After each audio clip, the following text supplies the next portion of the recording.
Assalamualaikum warahmatullahi wabarakatuh. Apa kabar sahabat Al-Fatah yang dimuliakan Allah? Semoga kita dalam keadaan sehat, dilimpahkan rezekinya dan diberikan keberkahan dunia dan akhirat. Amin ya robbal alamin.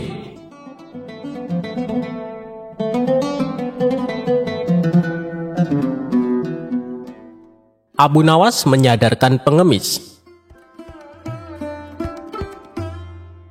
Salah satu perhatian Abu Nawas terhadap pengemis adalah pengemis itu tidak harus dibantu secara materi, tapi juga harus dibantu dengan memberikan pekerjaan agar dia nanti bisa mandiri dan meninggalkan sifat mengemis tersebut. Dia tidak memberikan makanan maupun uang, melainkan Abu Nawas berusaha mencarikan pekerjaan buat si pengemis itu. Begini kisahnya. Pada suatu ketika, Abu Nawas dikunjungi oleh seorang pengemis laki-laki. Pengemis itu meminta makanan karena sudah lama tidak makan. Namun, Abu Nawas tidak memberikan sesuap nasi atau makanan lainnya yang sangat diharapkan oleh pengemis itu. Akan tetapi, ia malah mengajukan beberapa pertanyaan semata. "Kenapa engkau mengemis? Apa engkau tidak mempunyai pekerjaan?" tanya Abu Nawas. "Maaf Tuan, saya sudah lama mencari pekerjaan, tapi belum juga ada yang mau menerima saya bekerja," jawab pengemis itu. "Lalu, apa engkau mau bekerja sekalipun pekerjaan itu berat?" tanya Abu Nawas. "Asalkan halal, saya mau Tuan," jawab si pengemis. Akhirnya Abu Nawas mengantarkan pengemis itu menemui sahabatnya yang bernama Abu Wardah. Singkat cerita, pengemis itu diminta bekerja untuk mencabut rumput. Ternyata, pengemis itu merupakan seorang pekerja yang sangat rajin dan tangkas. Dalam waktu singkat saja, pekerjaannya pun selesai. Abu Wardah pun sangat kagum dan tergerak hatinya untuk memberikan pekerjaan yang lebih serius. Ia pun meminta pengemis itu untuk memisahkan satu ember kurma menjadi 3 bagian. Yang bagus diletakkan di keranjang pertama, sementara yang lumayan bagus diletakkan di keranjang kedua, dan kurma yang jelek diletakkan di keranjang ketiga.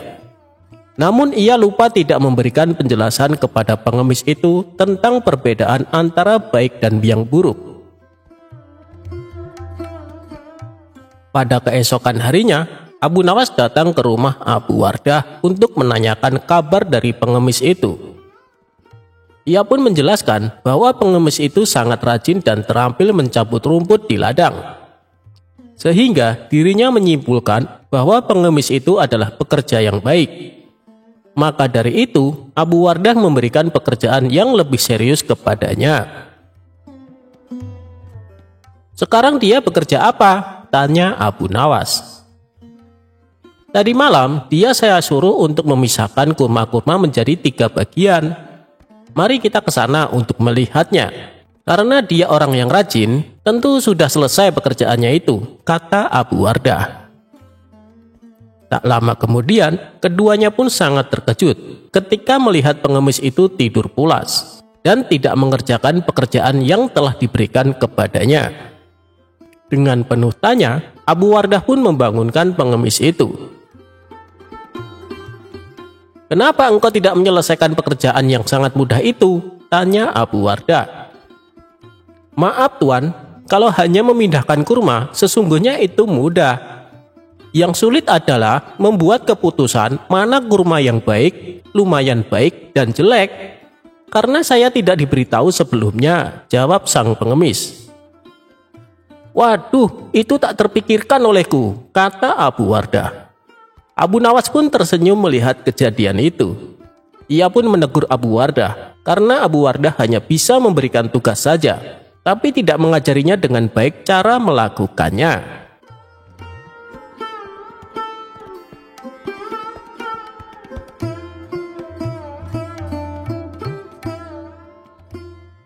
Abu Nawas lolos dari siasat busuk pemilik warung makan.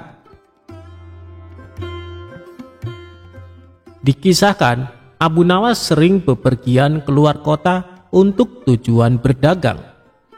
Di kota tersebut, Abu Nawas sering mampir di warung makan langganannya.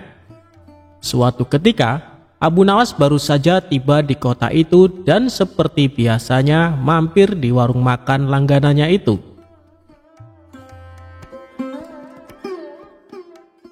"Aku pesan 1 ayam dan 2 butir telur, tapi bayarnya kalau dagangannya sudah terjual habis. Boleh tidak?" tanya Abu Nawas. "Silahkan Abu Nawas, kamu kan langganan di warung ini." "Tentu saja boleh," jawab pemilik warung. Ketika selesai makan, ia pun pergi untuk menjual dagangannya.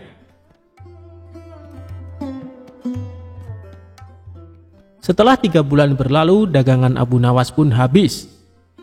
Kemudian Abu Nawas pergi mendatangi kembali warung makan langganannya. "Aku pesan makanan seperti dulu, 1 porsi ayam dan 2 butir telur," ucap Abu Nawas. Setelah Abu Nawas selesai makan, ia pun berkata, "Aku minta total tagihannya. Jangan lupa digabung dengan tagihan 3 bulan yang lalu," kata Abu Nawas.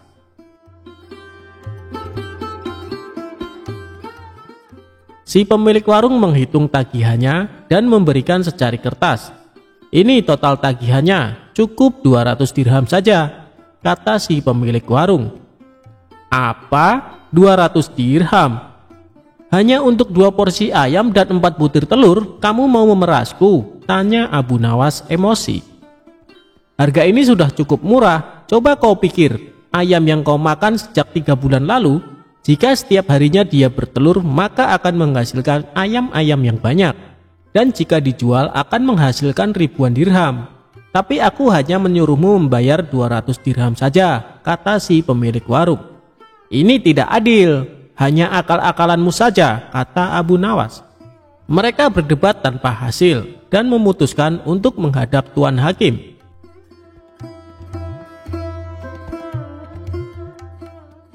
Ketika keduanya menemui hakim, ternyata hakim berpihak kepada pemilik warung. Lalu hakim bertanya, "Apakah kalian berdua menyepakati harga sejak 3 bulan yang lalu?" tanya Tuan Hakim. "Tidak Tuan Hakim," jawab Abu Nawas. "Kalau begitu ayam yang kamu makan kemungkinannya bisa menghasilkan ratusan ayam dan telur," tutur Tuan Hakim. "Ya, itu mungkin saja, tapi kalau ayamnya hidup. Sedangkan ayam yang aku makan sudah mati dan dimasak," balas Abu Nawas. Namun pendapat Abu Nawas tidak dihiraukan oleh Tuan Hakim karena ia cenderung memihak pada pemilik warung. "Aku minta kasus ini ditangguhkan sampai besok pagi karena waktu sudah menjelang sore," pinta Abu Nawas. Permintaan Abu Nawas pun dikabulkan Tuan Hakim. Seharian Abu Nawas memikirkan cara agar bisa memenangkan kasusnya. Pada esok harinya, berangkatlah Abu Nawas menuju tuan rumah hakim. Setibanya di sana, ternyata si pemilik warung sudah datang lebih awal. "Kenapa kau terlambat dan membuat mereka menunggu?" tanya Tuan Hakim. "Maaf Tuan Hakim, tadi ada tamu bisnis. Ia minta biji gandum untuk ditanam. Terpaksa aku harus merebusnya dahulu, dan setelah matang aku berikan kepadanya untuk ditanam. Itulah yang membuatku datang terlambat," kata Abu Nawas. Mendengar itu, Tuan Hakim dan pemilik warung menertawakan Abu Nawas. Lalu dengan nada mengejek, si pemilik warung berkata kepada Abu Nawas, "Luar biasa, aku baru dengar ada biji gandum yang sudah direbus, ditanam, dan kemudian bisa tumbuh." Tuan Hakim dan pengacara tertawa terpingkal-pingkal. Setelah tawa mereka mereda, Abu Nawas berkata, "Itu memang aneh. Tapi kenapa kalian tidak tertawa ketika ada ayam yang sudah dimasak dapat bertelur dan berkembang biak, lalu dipatok harga sebesar 200 dirham, kata Abu Nawas. Spontan Tuan Hakim dan pemilik warung terdiam, tak sepatah kata pun keluar dari mulut mereka. "Kenapa kalian terdiam? Apa harus aku yang tertawa?" tanya Abu Nawas. Wajah mereka berdua langsung pucat dan setelah terdiam agak lama, Abu Nawas pun keluar. Dan akhirnya Abu Nawas dapat lolos dari siasat licik si pemilik warung.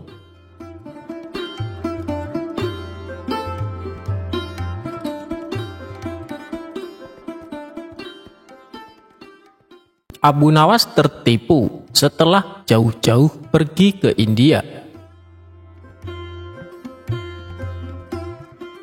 Suatu hari Abu Nawas merasa sedih karena kehilangan burung yang amat disayangi. Tidak ingin kesedihannya berlarut-larut, ia berinisiatif membeli burung baru. Maka pergilah Abu Nawas ke pasar burung di pusat kota. Setibanya di pasar, Abu Nawas langsung mendatangi salah satu toko yang menjual beraneka macam burung. "Anda mencari burung jenis apa, Tuan?" tanya si penjual. "Aku mau lihat-lihat dulu. Nanti kalau sekiranya ada yang cocok, baru ku beli," jawab Abu Nawas. Lalu tanpa sengaja Abu Nawas melihat ada burung yang sangat indah. Bulunya warna-warni dan kemilau. "Burung apa ini? Aku baru melihatnya," tanya Abu Nawas. "Oh, ini burung dari India, Tuan. Apakah Tuan berminat?" jawab si penjual. "Ya, aku tertarik. Tapi apa burung ini bisa berkicau?" tanya Abu Nawas lagi. "Waduh, sayang sekali, Tuan. Burung ini tidak dapat berkicau. Tapi burung ini bisa berbicara seperti manusia. Bahkan dia bisa diajak bicara. Dan satu lagi, Tuan, burung ini sangat cerdik," jelas si penjual. "Benarkah?" tanya Abu Nawas penasaran. Untuk membuktikannya, Abu Nawas lalu mencoba mengajaknya berbicara. Benar saja, burung itu bisa diajak berbicara layaknya manusia. "Baiklah, aku beli burung ini," kata Abu Nawas. Setelah transaksi pembayaran selesai, Abu Nawas langsung membawa pulang burung tersebut. Setibanya di rumah, ia menaruh burungnya dalam sebuah sangkar yang sangat indah. Suatu ketika saat Abu Nawas sedang asik bercengkrama dengan si burung, datanglah beberapa pengawal istana ke rumahnya. "Tuan Abu Nawas, Anda diperintahkan Baginda Raja untuk menghadapnya sekarang," kata salah satu pengawal. "Oh, baiklah, aku akan segera ke sana. Kalian pergilah dulu, nanti aku menyusul," balas Abu Nawas.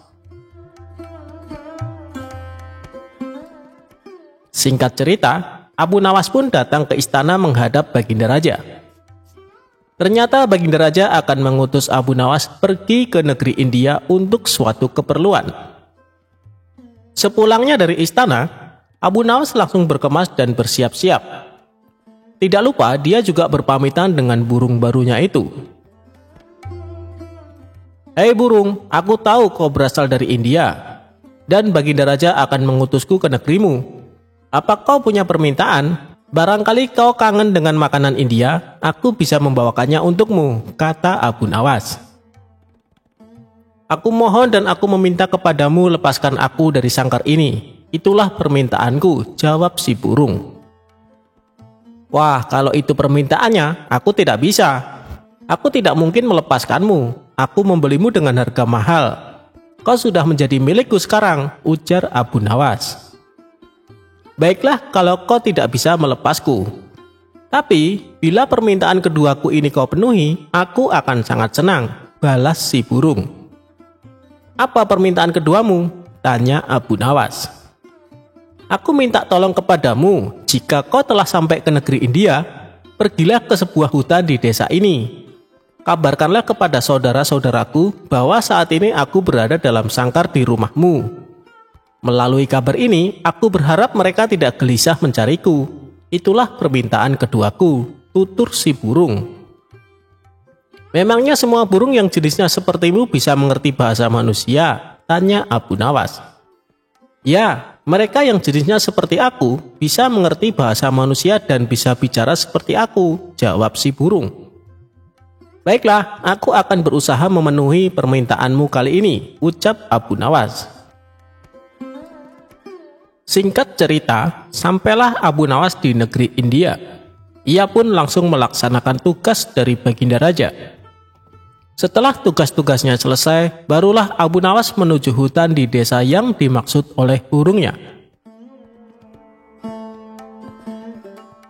Tidak disangka-sangka baru saja memasuki hutan beberapa puluh meter, Abu Nawas melihat sekawanan burung hinggap di sebuah pohon tepat di atas kepalanya. Burung-burung itu mirip dengan burung yang ada di rumahnya. Ia segera saja berkata ke sekawanan burung itu, "Wahai burung, aku ingin menyampaikan pesan dari saudaramu, bahwa saat ini saudaramu terkurung di dalam sangkar yang ada di dalam rumahku. Kalian jangan mencarinya, karena saat ini saudaramu telah menjadi milikku," kata Abu Nawas. Mendengar kabar tersebut, salah satu burung tiba-tiba pingsan dan jatuh mengenai kaki Abu Nawas. Lalu Abu Nawas memungutnya dan membolak-balik badan si burung. Aneh, burung ini mendadak mati. Mungkin ia kaget karena mendengar kabar saudaranya sedang terpenjara dalam sangkar dan jauh berada di negeriku, kata Abu Nawas dalam hati. Ia tidak mau ambil pusing atas kejadian ini. Hal terpenting, dia telah menyampaikan pesan si burung kepada saudara-saudaranya. Abu Nawas lalu memutuskan berlayar kembali dan pulang ke negerinya. Setibanya di rumah, ia memberitahu burungnya bahwa permintaannya telah disampaikan. "Bagaimana kabar saudara-saudaraku? Apa mereka baik-baik saja?" tanya si burung. "Semuanya baik-baik saja. Tapi ada salah satu burung yang tiba-tiba langsung mati saat mendengar kabar kalau kau sekarang berada di sini," kata Abu Nawas menjelaskan. Mendengar berita yang disampaikan Abu Nawas, burung yang ada di sangkar pun tiba-tiba pingsan dan jatuh. Spontan Abu Nawas menjadi kaget dan segera mengambil burung tersebut. Setelah dibolak-balik, ternyata burungnya mati mendadak. Apa mungkin ini gara-gara mendengar kabar kalau saudaranya telah mati? Ia sangat terkejut sampai mengalami kematian, pikir Abu Nawas. Abu Nawas pun menjadi sedih. Dia lalu menggotong burungnya dan menempatkannya di bibir jendela. Tapi tiba-tiba saja burung itu segera terbang dan hinggap di salah satu pohon di dekat jendela. Sebelum terbang tinggi, si burung berkata kepada Abu Nawas, "Wahai Tuan, ketahuilah bahwa apa yang kau anggap kesedihan bisa jadi merupakan kabar baik bagi yang lain. Mungkin Tuan bersedih karena aku lepas dari sangkarmu, tapi aku bahagia karena bisa lepas dari sangkarmu." Si burung lalu terbang tinggi meninggalkan Abu Nawas. Ternyata benar apa yang dikatakan si penjual burung di pasar. Si burung bukan hanya bisa bicara, tapi juga cerdik. "Aku telah dikelabui oleh burung itu," pungkas Abu Nawas kecewa.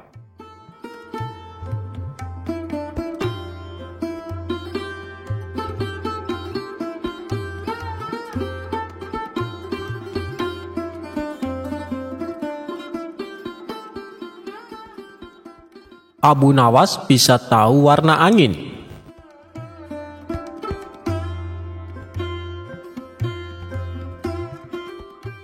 Baginda Raja menunjuk kawannya untuk menjabat sebagai gubernur di kota tempat tinggal Abu Nawas.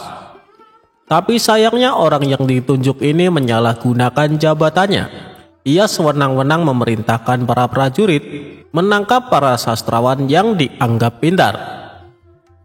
Setelah beberapa sastrawan ditangkap, mereka dihadapkan kepada gubernur yang baru tersebut. Satu persatu di antara mereka ditanya oleh sang gubernur, "Menurutmu aku gubernur yang adil atau zolim?" tanya sang gubernur kepada para sastrawan. Sastrawan pertama menjawab, "Anda adalah gubernur yang zolim." Sang gubernur terperanjat dengan jawaban tersebut. "Apa alasanmu?" tanya balik gubernur. "Karena Anda telah menangkapi kami tanpa sebab." "Prajurit, masukkan dia ke penjara. Besok dia akan dihukum mati," ucap sang gubernur. Sastrawan berikutnya dipanggil dan diberi pertanyaan yang sama. "Menurutmu, aku gubernur yang adil atau zolim?" tanya gubernur. "Tuanku adalah gubernur yang adil," jawab sastrawan kedua. "Apa alasanmu?" tanya gubernur kembali. "Karena tuanku sangat memperhatikan rakyat," jawab sastrawan tersebut. "Kau pembohong. Prajurit, masukkan dia ke penjara. Besok dihukum mati," ujar gubernur. Begitulah seterusnya apabila dijawab adil atau zolim, sang gubernur tetap memberikan hukuman mati. Kemudian beberapa sastrawan yang belum tertangkap mendatangi rumah Abu Nawas. "Tolonglah kami Abu Nawas, beberapa kawan kami dijatuhi hukuman mati," kata para sastrawan penuh khawatir. Abu Nawas pun terkejut mendengarnya. "Kenapa gubernur melakukan itu? Bagaimana ceritanya?" tanyanya heran. "Kami sendiri tidak tahu Abu Nawas. Tanpa sebab, gubernur yang baru itu menangkapi para sastrawan di kota kita. Lalu mereka ditanya satu persatu, apakah dia gubernur yang adil atau zolim? Bila jawabannya zolim, maka akan dihukum mati. Jika jawabannya adil, juga tetap dihukum mati," kata mereka menjelaskan. "Pasti gubernur sakit, dia sudah tidak waras," ucap Abu Nawas. "Itulah kenapa kami ke sini Abu Nawas. Kami mendatangimu agar kau menyelamatkan kawan-kawan kami. Sebab rencananya besok mereka akan dihukum mati," ungkap para sastrawan. "Baiklah, aku akan ke istana gubernur. Sekarang juga kalian pulanglah," ucap Abu Nawas. Sesampainya di sana, Abu Nawas langsung menghadap gubernur. Melihat kehadiran Abu Nawas, gubernur langsung emosi. "Ngapain kau datang ke istanaku?" tanya dia. "Aku mendengar kabar Anda menyuruh beberapa prajurit menangkapi para sastrawan pintar di kota ini. Tapi kenapa aku tidak ditangkap? Aku sangat tersinggung," jawab Abu Nawas. "Oh, jadi kau menganggap dirimu bagian dari mereka?" tanya gubernur. "Tentu saja, masyarakat di kota ini tahu siapa aku. Aku adalah sastrawan terpandai di kota ini," balas Abu Nawas. "Baiklah, Algojo, tangkap Abu Nawas dan penggal lehernya," perintah gubernur. "Tunggu dulu, sebelum leherku dipenggal, perintahkan Algojomu agar jangan sampai merusak rambutku. Sebab aku baru saja keluar dari tukang cukur," timpal Abu Nawas. Mendengar itu, gubernur langsung tertawa. "Itulah jiwa kesatria yang aku kagumi darimu. Aku mengampunimu Abu Nawas," kata gubernur. "Bolehkah aku meminta satu permintaan?" tanya Abu Nawas. "Apa permintaanmu? Katakan saja," jawab gubernur. "Aku juga minta pengampunan untuk kawan-kawanku," pinta Abu Nawas. Sejenak gubernur terdiam lalu berkata kepada Abu Nawas, "Aku akan mengabulkan permintaanmu, tapi ada syaratnya. Kau harus bisa menjawab 3 pertanyaanku." "Baik gubernur, aku siap menjawabnya," sahut Abu Nawas.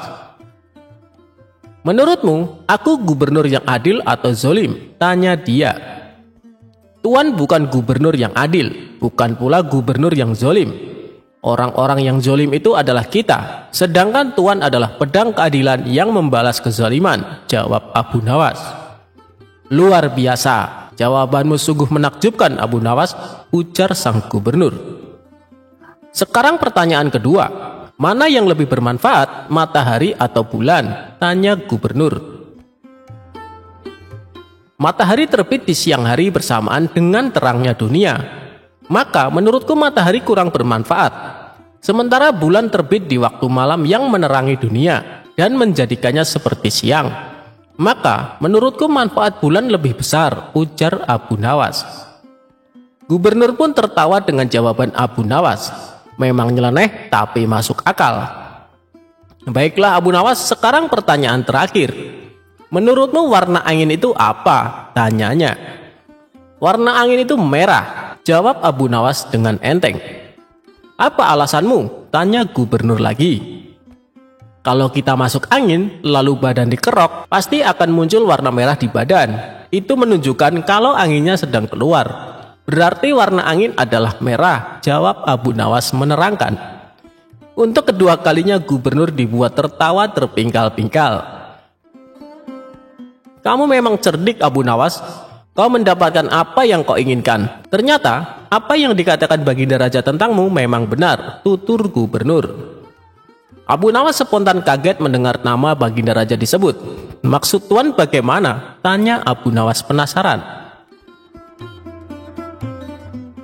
"Jadi begini, sebelum aku ditugaskan kemari, Baginda Raja memberitahu kalau di kota ini banyak sastrawan pintar, dan di antara sastrawan yang paling cerdik adalah kau. Aku berniat memanggil mereka untuk diberi hadiah. Tapi sebelumnya aku ingin mengerjai dulu. Ternyata kau malah datang untuk membantu mereka. Dan ini adalah suatu kesempatan bagiku untuk menguji kecerdasanmu, cerita gubernur. Jadi hukuman mati yang Tuhan berikan hanya berpura-pura? Tanya Abu Nawas kaget. Benar Abu Nawas, aku hanya ingin mengerjai mereka sebelum memberikan hadiah, jawab gubernur. Abu Nawas pun terdiam sejenak. Kurang ajar, ternyata aku masuk perangkapnya. Tunggu saja pembalasanku nanti, ungkapnya dalam hati.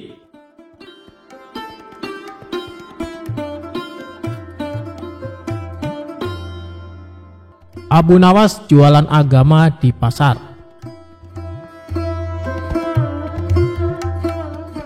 Lama sudah Abu Nawas tidak bertemu dengan Baginda Raja. Ia sangat merindukan kebersamaan dengan rajanya itu. Biasanya dalam 1 bulan, Abu Nawas sampai 4 kali dipanggil ke istana untuk menemani sang raja untuk berbincang bersama. Namun sudah hampir 1 tahun Baginda Raja belum juga memanggilnya ke istana. Hingga terbesit dalam benak Abu Nawas jika Baginda Raja sudah melupakan dirinya. Sebenarnya Abu Nawas bisa saja langsung datang ke istana dan menemui sang Baginda Raja. Sebab Abu Nawas merupakan salah satu orang yang diberi keistimewaan khusus oleh sang raja. Tetapi kalau Abu Nawas bertemu raja tanpa ada kepentingan, ia khawatir para menteri kerajaan akan berprasangka buruk padanya. Untuk bertemu sang raja, Abu Nawas kemudian berpikir dan bergegas menuju ke pasar. Sesampainya di pasar, Abu Nawas mulai memasuki toko demi toko. Hampir semua toko yang dihampiri oleh Abu Nawas, semuanya terdiam dan heran.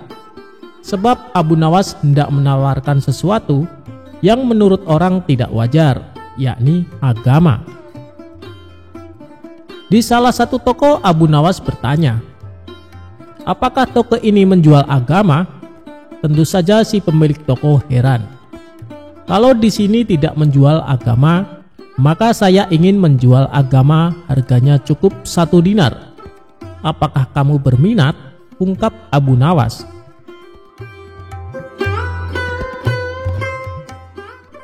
Begitulah seharian Abu Nawas menawarkan agama ke para pemilik toko. Kemudian Abu Nawas berteriak-teriak di tengah pasar sambil berucap, "Agama, agama, ada yang mau membeli agama?" Sontak hal tersebut membuat kaget orang di pasar. Banyak yang menuduhnya telah ateis. Orang-orang lantas membawanya ke hadapan sang raja. Setibanya di hadapan sang raja kemudian berkata kepada Abu Nawas, "Kenapa kamu bisa diikat oleh orang-orang dan dibawa ke sini?" Abu Nawas kemudian menjawab, "Mereka menangkap dan membawa saya ke sini karena saya ingin menjual agama saya di pasar." Kemudian Baginda Raja berkata kepada Abu Nawas, "Kalau kamu ingin menjual agamamu sendiri, kenapa mereka marah?" Abu Nawas kemudian menjawab, "Jika saya menjual agama saya sendiri, mereka berpikir saya tak lagi punya agama. Jika saya tak lagi punya agama, mereka menyimpulkan saya tidak bisa sholat lagi. Jika saya tidak bisa sholat lagi, mereka menyimpulkan berarti saya tak punya Tuhan. Jika saya tidak punya Tuhan, mereka berpendapat kalau begitu saya ateis. Begitulah cara pengadilan jalanan menghukum saya," ungkap Abu Nawas. Baginda Raja kemudian berkata, "Jika kamu tidak punya agama lagi karena sudah dijual, bagaimana cara kamu menyembah Tuhan?" "Ya, saya tinggal masuk ke masjid lalu menunaikan sholat," jawab Abu Nawas. Sang raja kemudian bertanya kembali, "Loh, kok dengan cara sholat? Kok di masjid? Bukankah itu cara orang Islam beribadah? Berarti kamu masih punya agama, Abu Nawas, padahal kamu sendiri sudah menjual agamamu." Abu Nawas kemudian bertanya, "Lantas kalau begitu apa arti agama?" Baginda Raja kemudian menjawab bahwa agama adalah seperangkat ajaran yang datang dari langit yang mengajarkan seluruh umat manusia untuk selalu berbuat baik. mengganggu orang lain sekecil apapun adalah perbuatan tidak baik. Jika setiap orang beragama berbuat baik, maka tatanan hidup bersama umat manusia akan baik dengan sendirinya. Karena tak seorang pun merasa terganggu dengan kehadiran orang lain akibat ajaran agama yang dijalankannya. Kemudian Baginda Raja mencontohkan rukun Islam, mulai dari syahadat, sholat, puasa, zakat, sampai ibadah haji. Semuanya ditujukan untuk kebaikan manusia. Tujuan sholat adalah mencegah perbuatan keji. Jika ia telah melaksanakan sholat, tapi masih berbuat mungkar, maka sholatnya perlu dipertanyakan. Begitu pula dengan puasa yang mengajarkan kita berempati kepada kaum miskin. Sedangkan zakat sendiri sudah pasti disalurkan untuk memperdayakan fakir miskin. Bahkan predikat haji merupakan predikat pribadi yang penuh kebaikan sosial. Jadi begini Abu Nawas, orang yang beragama sesungguhnya selalu melahirkan kebaikan untuk orang lain. Terlebih dalam ajaran agama Islam, kita dilarang memutuskan silaturahmi dengan orang baik, apalagi terhadap sesama muslim. Setelah Baginda Raja menjelaskan pandangannya terkait agama, Abu Nawas tersenyum penuh bahagia. Kalau boleh tahu, apa ancamannya bila memutuskan silaturahmi? Tanya Abu Nawas. Orang yang memutuskan silaturahmi tidak mendapat rahmat dari Allah. Itulah tujuan saya kemari Baginda Raja, agar saya bisa terus menjalin silaturahmi dengan paduka yang mulia, jawab Abu Nawas. Lantas apakah kamu masih ingin menjual agama? Tanya sang raja. Abu Nawas kemudian bertanya pada sang raja, wahai raja, siapa sih sebenarnya orang yang pantas menjual agama? Kalau menurut sang raja, orang yang pantas menjual agama adalah orang yang memanfaatkan agama untuk kepentingan pribadinya. Dengan sigap Abu Nawas berkata, tepat sekali paduka, seperti halnya para pejabat dan politikus. Meski yang dilakukan oleh Abu Nawas terlihat konyol, tetapi maksud dan tujuannya benar-benar penuh makna. Lebih-lebih di zaman yang seperti ini, banyak orang tanpa ragu apalagi menjelang pemilihan umum, banyak yang menggunakan atau memanfaatkan agama demi kepentingan politik. Agama tidak lagi dimaknai sebagai jalan spiritual atau prinsip hidup yang mampu membuat kebaikan kepada sesama. Sebagaimana yang disampaikan oleh sang raja, bahwa agama seperangkat ajaran yang datang dari langit, yang mengajarkan seluruh umat manusia untuk selalu berbuat baik. Jika agama sudah kehilangan ruh spiritualnya sebagai jalan hidup, maka sudah benar apa yang dilakukan oleh Abu Nawas. Agama layaknya sebuah barang murah yang dijual ke sana dan kemari.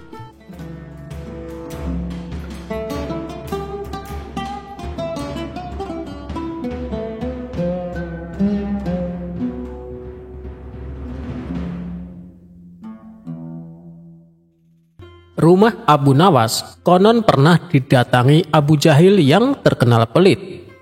Ia lalu menjelaskan tujuan kedatangannya. Dia ingin meminjam 100 dinar. Tentu saja Abu Nawas terkejut mendengarnya.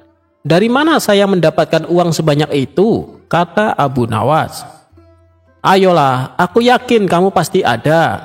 Pinjami aku selama sebulan, pinta Abu Jahil mengadu. Awalnya, Abu Nawas tidak mau mengabulkan permintaan Abu Jahil. Namun, karena terus-menerus didesak, Abu Nawas tidak bisa menolak. Tapi harus janji, hanya sebulan saja, kata Abu Nawas mengingatkan. Ya, saya berjanji Abu Nawas, bulan depan kebun saya akan panen. Saya pasti akan mengembalikan uang pinjaman ini, jawab Abu Jahil. Singkat cerita, setelah 1 bulan, Abu Jahil tidak pernah mengembalikan uang tersebut. Padahal saat itu kebun Abu Jahil memiliki hasil panen yang melimpah ruah. Payah Abu Jahil, dia tidak menepati janjinya, batin Abu Nawas. Karena membutuhkan uang, Abu Nawas terpaksa pergi ke rumah Abu Jahil untuk menagih hutangnya. Bagaimana dengan janjimu Abu Jahil? Katanya kamu akan mengembalikan uang itu dalam waktu sebulan, kata Abu Nawas. Abu Jahil menjawab bahwa dia tidak bisa membayar hutangnya. Ia beralasan bahwa uang hasil kebunnya digunakan untuk mengobati saudaranya yang sakit. Jangan khawatir Abu Nawas, saya pasti akan membayar bulan depan, kata Abu Jahil. Abu Nawas sangat kecewa. Akhirnya dia pulang tanpa membawa uang sepeser pun. Beberapa hari kemudian, Abu Nawas mendengar kabar bahwa Abu Jahil sering mengundang teman-temannya ke rumah untuk berpesta. Mendengar hal tersebut, Abu Nawas menjadi emosi. Kurang ajar, katanya dia kekurangan uang, tetapi dia malah sering mengadakan pesta, gerutu Abu Nawas. Abu Jahil pasti tidak akan membayar hutangnya karena 1000 alasan. Akhirnya, Abu Nawas mendapatkan ide untuk mengerjai si Abu Jahil. Keesokan harinya, Abu Nawas pergi ke desa seberang untuk menemui sahabatnya. Dia mulai menyusun strategi dan meminta bantuan seorang teman. Setelah strateginya matang, Abu Nawas segera mendatangi rumah Abu Jahil. Mengapa kamu di sini Abu Nawas? Aku kan sudah bilang jika mengembalikannya uang itu bulan depan, kata Abu Jahil. Jangan salah paham Abu Jahil, aku di sini bukan untuk menagih hutang. Aku ingin mengajakmu bertemu dengan orang pintar, jawab Abu Nawas. Ada perlu apa memangnya? Tanya Abu Jahil penasaran. Begini Abu Jahil, di desa seberang katanya ada dukun persugihan yang bisa membuat kita kaya. Aku ingin mencobanya di sana, jawab Abu Nawas. Benarkah? Oke Abu Nawas, aku ikut. Aku juga ingin kaya, kata Abu Jahil girang mendengar adanya tawaran dukun persugihan itu. Singkat cerita, Abu Nawas dan Abu Jahil tiba di rumah dukun persugihan tersebut. Setelah memanggil keduanya, dukun itu bertanya, "Apa yang kamu lakukan di sini?" Abu Nawas kemudian mengutarakan keinginannya agar ia ingin kaya tanpa bekerja. "Ah, itu mudah, tapi ada syaratnya loh," kata sang dukun. "Apa syaratnya, Mbah?" tanya Abu Nawas. "Syaratnya harus ada yang dikorbankan. Tapi jangan khawatir, korbannya tidak harus dari keluarga, orang lain juga bisa dikorbankan. Tapi orang lain itu adalah orang yang terkait dengan hartamu," jawab sang dukun. "Apa maksudmu? Aku tidak mengerti," tanya Abu Nawas lagi. "Ya, misalnya siapapun yang berhutang uang kepadamu, orang itu dapat digunakan sebagai korban, meskipun dia bukan anggota keluargamu," jawab sang dukun. "Bagaimana jika orang itu tidak mau, Mbah?" tanya Abu Nawas.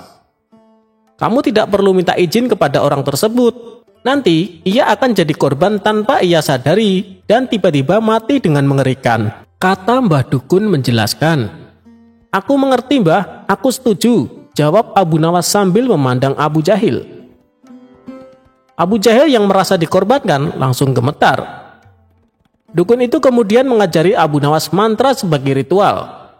Tengah malam, setelah kembali dari rumah dukun, Abu Nawas berkata di tengah jalan, "Abu Jahil, kamu tidak perlu mengembalikan hutang 100 dinar. Saya ikhlas." Mendengar hal itu, Abu Jahil langsung ketakutan. "Jangan Abu Nawas, akan saya kembalikan uangmu nanti. Tepatnya ketika saya sampai rumah, nanti akan segera aku kembalikan," kata Abu Jahil dengan ketakutan.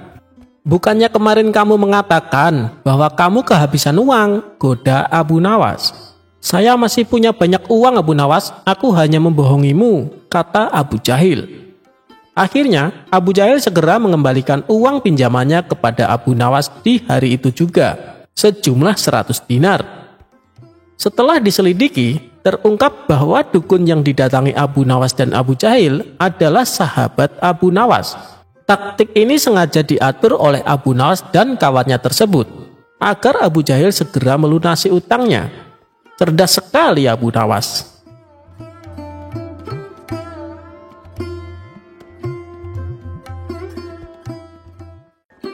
Tipu daya seorang menteri.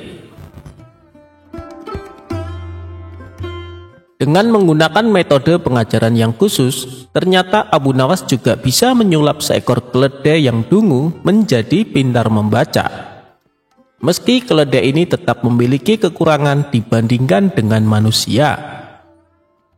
Ada saja orang yang iri akan kecerdikan Abu Nawas, termasuk para pembesar kerajaan yang ingin menjadi menteri kesayangan raja. Diceritakan, pada suatu hari, seorang menteri kerajaan yang dipimpin oleh Baginda Raja tiba-tiba punya pikiran buruk kepada Abu Nawas. Rupanya, ia iri hati terhadap perhatian raja yang begitu berlebihan terhadap Abu Nawas daripada dirinya. Tanpa ada sebab, menteri itu memberikan seekor keledai kepada Abu Nawas. Abu Nawas, ajari keledai itu membaca. Dalam 2 minggu, datanglah kembali kemari dan kita lihat hasilnya, kata menteri itu. Abu Nawas menerimanya dan kemudian pergi tanpa banyak kata. Namun dalam hati ia masih was-was juga atas niat menteri itu. Apakah ini salah satu tipu dayanya untuk menghancurkan nama baikku? Tanya Abu Nawas dalam hati. Abu Nawas berusaha tidak mempedulikannya, dan dalam 2 minggu kemudian ia kembali ke istana. Tanpa banyak bicara, menteri mengajaknya menghadap Baginda Raja.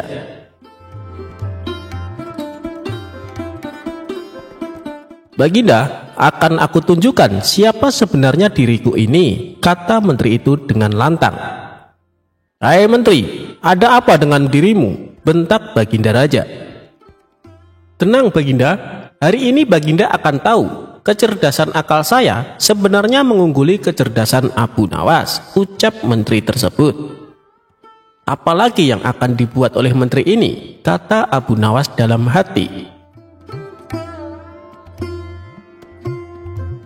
Baiklah, jika salah satu dari kalian menang, maka ia berhak mendapatkan sekantung dinar ini. Tetapi bagi yang kalah, ia akan dihukum 3 bulan di penjara, titah sang raja. Tanpa bisa mengelak, Abu Nawas terpaksa menyanggupi permainan aneh itu. Tiba-tiba, menteri itu menunjuk ke sebuah buku besar. Coba buktikan jika keledai itu bisa membaca.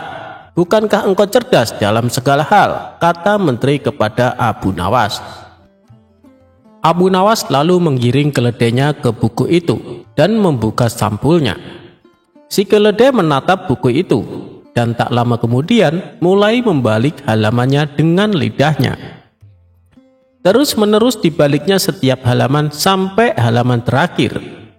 Setelah selesai, si keledai menatap Abu Nawas. Demikianlah keledaiku bisa membaca, kata Abu Nawas. Kini giliran si menteri untuk menginterogasi. Bagaimana caramu mengajari dia membaca? Tanyanya. Jadi begini, sesampainya di rumah, aku siapkan lembaran-lembaran besar mirip buku, dan aku sisipkan biji-biji gandum di dalamnya. Keledai itu harus belajar membalik-balikan halaman untuk bisa memakan biji-biji gandum itu. Sampai ia terlatih betul untuk membalik halaman buku dengan benar, jelas Abu Nawas. Tapi, bukankah ia tidak mengerti apa yang dibacanya? Tukas si menteri. Memang demikianlah cara keledai membaca. Dia hanya membalik-balik halaman tanpa mengerti isinya. Kalau kita membuka-buka buku tanpa mengerti isinya, kita disebut sebodoh keledai, bukan? Jawab Abu Nawas sambil tersenyum. Jawaban Abu Nawas ini mendapatkan anggukan dari Baginda Raja. Baginda mengerti, sepintar-pintarnya hewan tidak akan sanggup menjadi sesempurna manusia. Hanya manusia bodoh saja yang tidak mau menggunakan akalnya untuk berpikir. Akhirnya Abu Nawas mendapat hadiah sekantung dinar, sedangkan menteri masuk penjara sesuai perjanjian dari awal.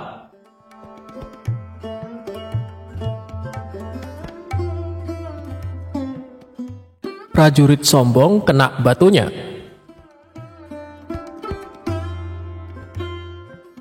Berawal dari suatu pagi, Abu Nawas sedang duduk-duduk santai di teras rumahnya. Mendadak datanglah beberapa prajurit istana. "Pak Tua, di manakah aku bisa menemukan tempat untuk bersenang-senang di daerah sekitar sini?" tanya seorang prajurit yang ternyata komandan prajurit. "Kalau tidak salah di sebelah sana," jawab Abu Nawas males-malesan. "Di manakah tempat itu?" tanya prajurit lainnya dengan sifat yang tidak menghargai.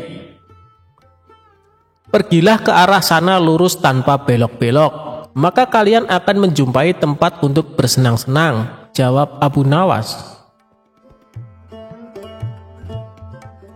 Rombongan tentara kerajaan itu akhirnya pergi juga menuju tempat yang sudah ditunjukkan Abu Nawas. Setelah beberapa saat, kagetlah mereka semua karena tempat yang mereka cari tidak ditemukan, kecuali hanya pemakaman yang sangat luas. Tentu saja hal ini membuat para prajurit berang, karena merasa telah ditipu oleh Abu Nawas. Mereka pun kembali lagi ke tempat Abu Nawas. "Hai Pak Tua, keluarlah engkau. Kenapa engkau berani sekali membohongi kami?" tanya sang komandan yang tidak tahu kalau yang diajak bicara itu sebenarnya Abu Nawas, si penasehat kerajaan. "Siapakah engkau ini berani sekali membohongi kami?" tanya salah seorang prajurit. "Aku adalah Abdi," jawab Abu Nawas. Abu Nawas terkesan asal bicara. Komandan dan para prajurit merasa geram dan marah. "Prajurit, tangkap dia!" perintah komandan kepada para anak buahnya. "Engkau akan kubawa ke panglima kami," tambah komandan kepada Abu Nawas. Rupanya Abu Nawas dihadapkan ke panglima kerajaan. "Wahai panglima, kami telah menangkap seorang pembohong yang berani membohongi pasukan kerajaan," kata komandan melaporkan. Panglima bersikap biasa saja. Bahkan dia memerintahkan kepada prajurit untuk melepaskan borgol di tangan Abu Nawas. Komandan dan para prajurit terkejut dan merasa heran. Setelah itu panglima mendekati Abu Nawas. "Tuan, maafkan perbuatan anak buahku ini ya," kata panglima itu dengan sangat sopan. Panglima dan Abu Nawas sudah saling mengenal. Mereka seringkali bertemu ketika sang khalifah mengundang ke istana. Betapa terkejutnya sang komandan dan para prajurit. Perasaan sombong dan congkak yang tadi menyelimuti mereka seakan berubah menjadi rasa takut. "Wahai Tuan Abu Nawas, sebenarnya kebohongan apa yang mereka sangkakan kepadamu?" tanya panglima. "Wahai panglima, mereka memintaku menunjukkan tempat untuk bersenang-senang. Tentu saja aku tunjukkan kuburan, karena kuburan adalah tempat yang lebih baik bagi orang-orang yang taat kepada Allah Subhanahu wa Ta'ala. Di sana pula dia akan mendapat hidangan yang nikmat dari Allah Subhanahu wa Ta'ala, terbebas dari rasa fitnah dan kejahatan manusia dan makhluk lainnya," jawab Abu Nawas serius. Panglima tersenyum mendengar penjelasan Abu Nawas. Komandan istana lantas buru-buru mendekati Abu Nawas. "Maafkan hamba Tuan Abu Nawas, andai saja hamba mengetahui bahwa Tuan adalah Tuan Abu Nawas, tentu kami tidak akan berani membawa Tuan ke hadapan panglima," kata komandan lagi. "Wahai komandan, apakah aku telah membohongi kalian? Bukankah aku berkata benar? Aku adalah abdi, dan setiap orang adalah abdi Allah Subhanahu wa Ta'ala, termasuk kalian semuanya," tutur Abu Nawas. "Anda benar tuanku," jawab komandan dengan malu hati.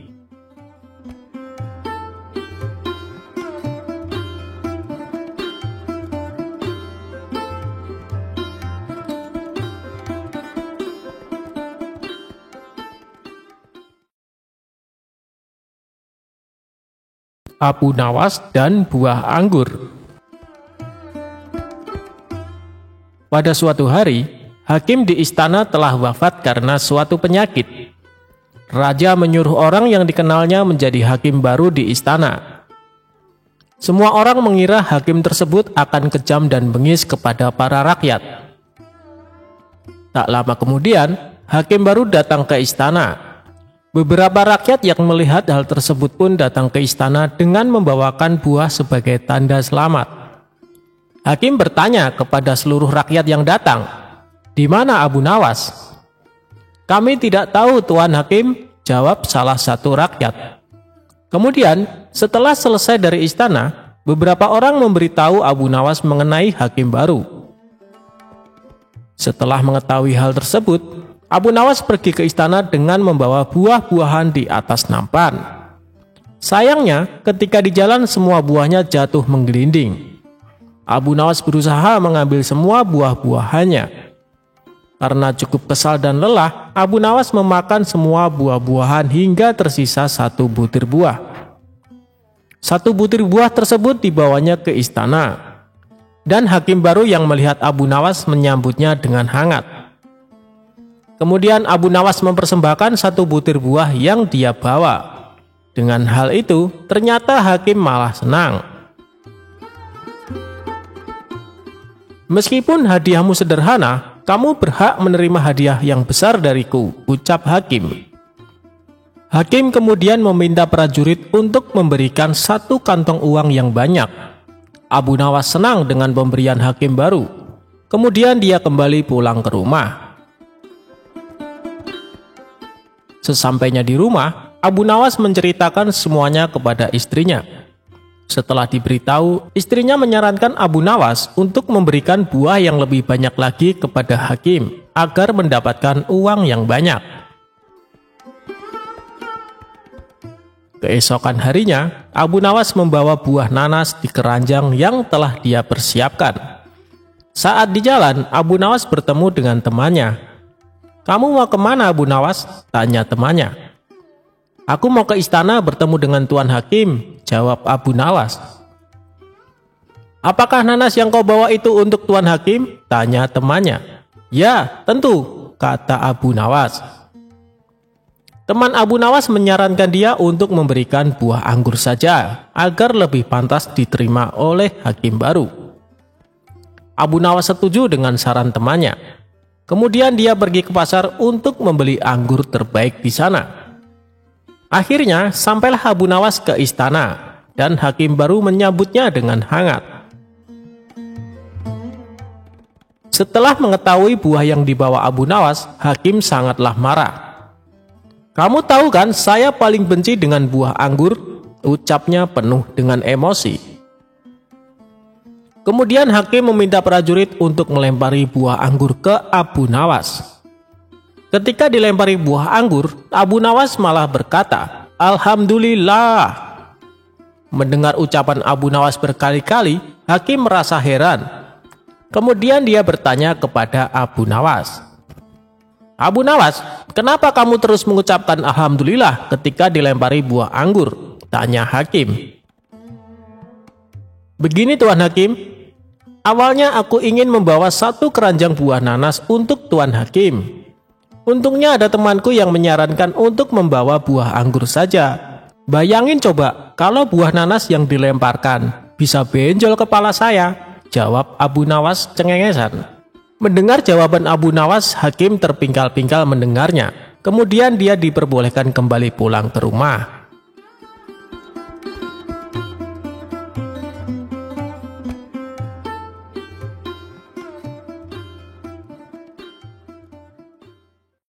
Kejujuran Abu Nawas diuji dengan wanita cantik.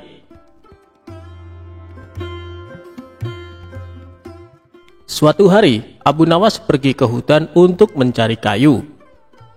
Ia membawa kapak yang sangat usang sebagai alat mempermudah pekerjaannya. Namun sayangnya, kapak miliknya itu malah jatuh ke jurang. Melihat Abu Nawas yang sedang panik dan bingung karena kapak satu-satunya jatuh ke jurang, jin itu langsung berubah jadi seorang kakek-kakek.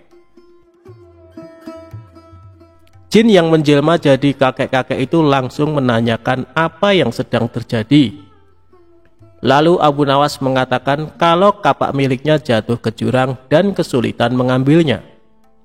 Kemudian kakek itu menawarkan diri membantu mengambil kapak milik Abu Nawas.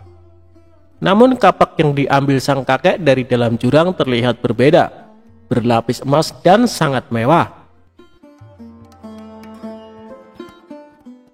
"Apakah ini milikmu, nak?" tanya kakek itu. "Bukan, kek," ujar Abu Nawas. Lalu kakek itu langsung menggantinya lagi. Kali ini kapak yang tidak kalah mewah, yaitu dilapisi intan permata sehingga terkesan mewah sekali. "Apakah itu kapakmu, anak muda?" kata kakek itu. "Bukan, kek, kapak saya jelek dan berkarat," terang Abu Nawas. Kakek itu pun berkata dalam dirinya bahwa Abu Nawas ini memang benar-benar jujur. Sebelum memberikan 2 kapak mahal tadi, kakek itu bertanya kepada Abu Nawas, "Mengapa tetap ingin kapaknya yang sudah usang itu? Aku tidak mau mengambil yang bukan hak saya, kek. Aku adalah orang yang selalu bersyukur dengan apa yang saya miliki. Bagiku, kapak jelek ini adalah rezeki yang luar biasa, karena bisa memberikan nafkah yang halal," tutur Abu Nawas. Akhirnya, kakek itu memberikan kapak berlapis emas dan intan permata tadi kepada Abu Nawas sebagai hadiah karena sudah jujur. Ia pulang dengan membawa 3 kapak, yaitu kapak jelek miliknya, kapak yang terbuat dari emas, dan kapak yang berlapiskan intan permata.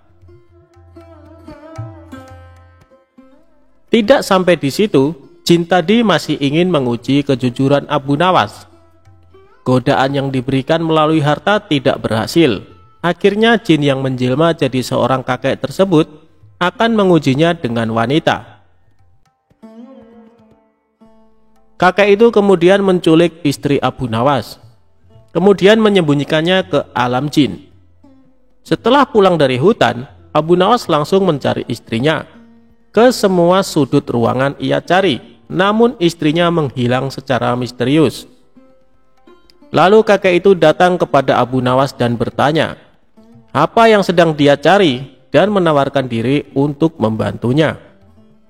Abu Nawas mengatakan kalau istrinya hilang secara misterius dan hanya meninggalkan pakaian kotor.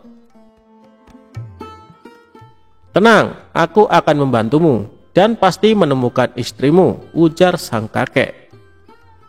Tiba-tiba Abu Nawas teringat kalau kakek itu yang ditemuinya di hutan saat kapaknya masuk ke jurang dan memberikannya 2 kapak yang sangat bernilai. "Wah, rupanya kakek itu ingin menguji kejujuranku lagi," kata Abu Nawas di dalam hatinya. Kakek itu lalu datang membawa wanita yang sangat cantik dan bertanya kepada Abu Nawas, apakah benar orang itu adalah istrinya. Abu Nawas melihat dari ujung kepala sampai ujung kaki. Apakah benar wanita ini adalah istrinya? "Benar, kek, ini istri saya," katanya. "Bukan, ini bukan istrimu. Kenapa kau tidak jujur? Katanya hidup harus penuh rasa syukur," ucap sang kakek. Lalu Abu Nawas menjelaskan, jika ia mengatakan itu bukan istrinya, kejadian yang sama akan seperti kapak tadi. Kakek itu nantinya akan membawa 1 wanita cantik lagi. "Nanti kau akan memberikan 2 wanita cantik itu lagi kan? Sama seperti kapak," terang Abu Nawas. Jin yang menyerupai kakek itu langsung tertawa terbahak-bahak. Ia tidak menyangka kalau Abu Nawas bukan hanya jujur, tapi juga cerdas.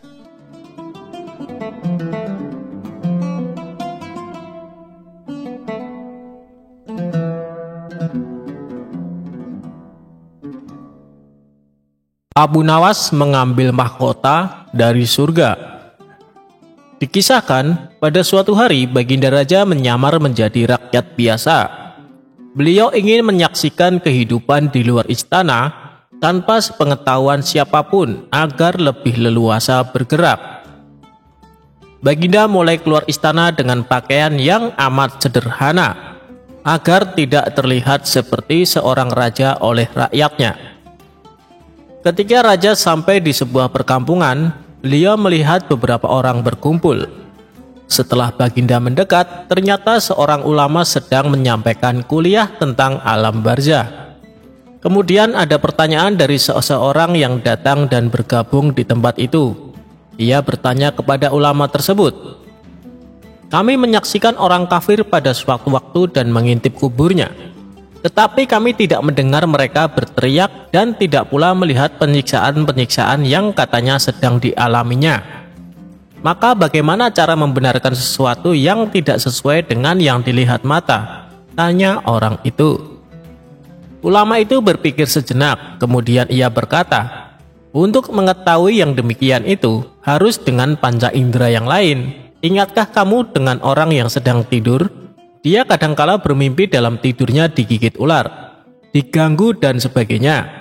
Ia juga merasa sakit dan takut ketika itu, bahkan memekik dan keringat bercucuran pada keningnya. Ia merasakan hal semacam itu seperti ketika tidak tidur.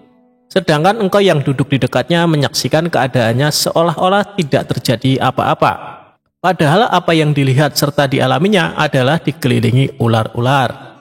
Maka jika masalah mimpi yang remeh saja sudah tidak mampu mata lahir melihatnya, mungkinkah engkau bisa melihat apa yang terjadi di alam barzah?" kata sang ulama. Baginda Raja terkesan dengan penjelasan ulama itu. Lalu ulama itu melanjutkan kuliahnya tentang alam akhirat. Dikatakan bahwa di surga tersedia hal-hal yang amat disukai nafsu, termasuk benda-benda. Salah satu benda-benda itu adalah mahkota yang amat luar biasa indahnya. Tak ada yang lebih indah dari barang-barang di surga, karena barang-barang itu tercipta dari cahaya. Saking indahnya, maka satu mahkota jauh lebih bagus dari dunia dan isinya. Baginda makin terkesan. Beliau lalu pulang kembali ke istana.